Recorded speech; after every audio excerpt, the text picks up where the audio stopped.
wanted her to talk about the importance of order in the home and why, because we've been going through the book of Exodus, why did Pharaoh, who is a shadow and type of the enemy, make a decree to kill all the men and leave the women? Why did Herod do the same decree when Jesus came on the scene? What is it that you want to kill men? The devil has a plot for you, but we look through the scripture, he loves to trap women. In Ziklag, when David went out to war, the Philistines took captive all their wives. They didn't kill them, they captured them. It talks about silly women being brought into captivity in 2 Timothy. So you look through the scriptures, it's always talking about women being entrapped, but it sees men being killed. So we see some of the strategic attacks of the enemy where he loves to trap women but kill her seed. The prophecy is, I will put enmity, I will put a war, I'll put a fight between your seed and the devil's seed. The woman doesn't have a seed, so her seed is her son. You look up the word in the Hebrew, it means zerah. It means seed or semen. So the seed of the woman is her son, her father, her nephew, her cousin, the man. The only way the man is going to come into the earth is through the matrix of the woman. This is why the first man that penetrates the matrix of his mother is dedicated unto the Lord. So he understands that if I cut off the head, the body will die. We see the decree, if it's a Hebrew, if it's a boy, you kill him. If it's a girl, let him live. What they do, they made the women work. When you look up the guillotine, it was a preeminent symbol of a reign of terror. Decapitating was the capital punishment in France. It started in 1792. It just ended in 1981. What? Up to 1981, it was cutting folks' head off with the guillotine. Ooh.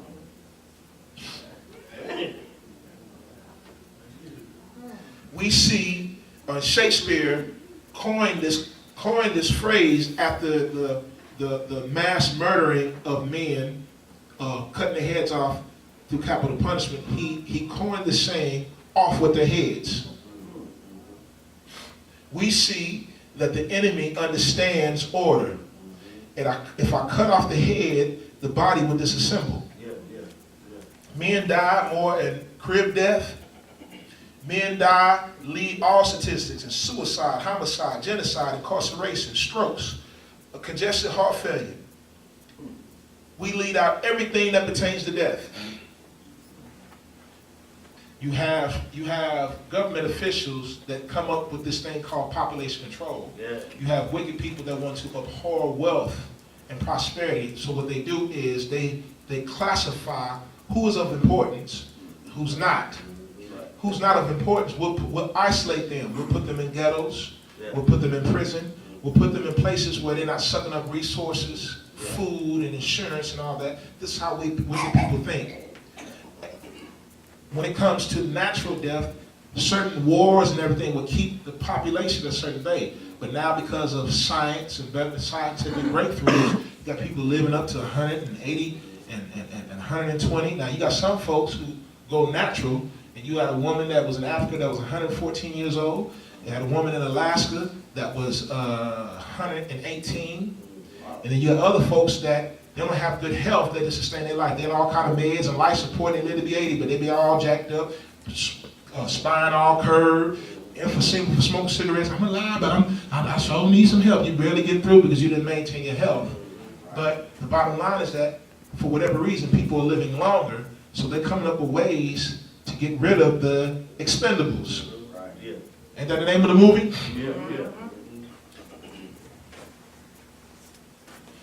But men lead out in all these categories. Even in the church, they say you have to have an insurance policy on the man, on the pastor, because he dies. Men die 15 to 10 years. I mean, women outlive men 15 to 10, sometimes 20 years. So they tell you if you're married, have a plan in place because your husband gonna die. Statistics say he's gonna die before you. And men, if the enemy don't physically kill you, if he can keep you with obsession and depression, this is what he uses crisis for. Bishop T.D. Jakes said this, and it blessed my life. He said that his brother, he has a brother that looked just like him, and he's married to one of our Caucasian sisters. And he said, so if you see T.D. Jakes on a motorcycle with a white woman, that ain't me, that's my brother. Everybody said, I said, I ain't prejudiced, I just married a sister. I said, all right, Bishop, you got that off. He said he's going through a midlife crisis. See, when we got a motorcycle, he said, Thomas, you got to see us, man. We run this motorcycle, zoom, zoom. We'll be rolling, going through the city, going out of town and everything. He said, I noticed something, though. You know, you ever see those motorcycles when they got those curves and how they got the lean on those curves? He said, when you ride with somebody, he said, when you make those curves, when you lean, whoever's riding with you, they got the lean with you when you lean. Otherwise, you're going to fall. Right. He said, oh, brother, you gave me a message. Because men go through midlife crisis. The highest height of suicide is when a man is in his midlife, 40, 50 years old. And you have not fulfilled your purpose. Without purpose, life becomes purposeless. You lose motivation to go forward, to overcome, to strive, because what am I doing it for? And if you're in arenas that you're not called to, every time I try to do something, it don't fail because you're not in the element you're supposed to be in. Fish thrive in water. They'll die in the sand. So he said, these are turns in life that if you're not in accord, you can lose, talking about folks that's married, you can lose one another. A midlife crisis for a man in his 40s is when he loses his job. You get diabetes or something. But that is, I mean, think about it. When I was young, I was Tarzan. I had all the strength. I could work 23 hours, and if the girlfriend say, hey, come over, I'm on no-dos and stay alive for 5, I'm coming over. But when you get older, and you lose some of your functions, it messes with your mind. You've been at a job 20 years, and you look at retiring, and all of a sudden they lay off. It's a crisis.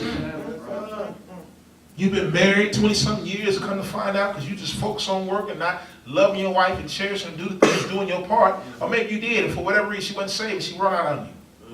It's a crisis. It's hard to recover from. And if you're in a relationship, you have to recognize, you have to understand the purpose of the man, the purpose of the woman, and understand their function. At this age, this can be a crisis. I've been laughing at Sister D because, you know, my brother had a stroke, and she's used to him being outgoing, first one to do it. Harris outworked everybody.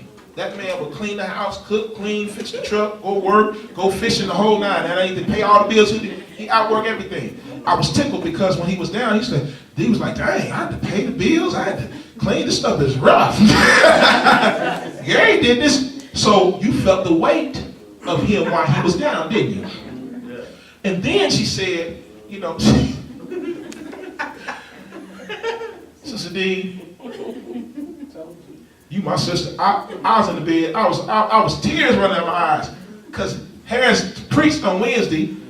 You know, every time, you know, he's getting his stuff together, so he kind of walked like this. But he was preaching. He's all delivered. He's walking around. Hey, and the Bible says, woo, and he's moving all around. She was like, he get all around his brother. He come to life and everything. And he get home. Oh, D, my leg. Oh, D, give me some. Oh, D. It's like, what is going on? Don't transform when you get to the church. You super saiyan and you know, oh, D, my leg. D, oh, D.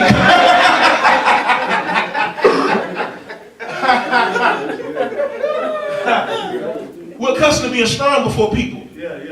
But in secret, he was struggling, wasn't he?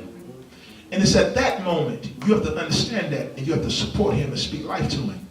And if you're stuck in what he used to be and not be in the present and recognize that he's in crisis, when he turns, you go the other way, you can lose him. That's true. That's good. That's good. That's good.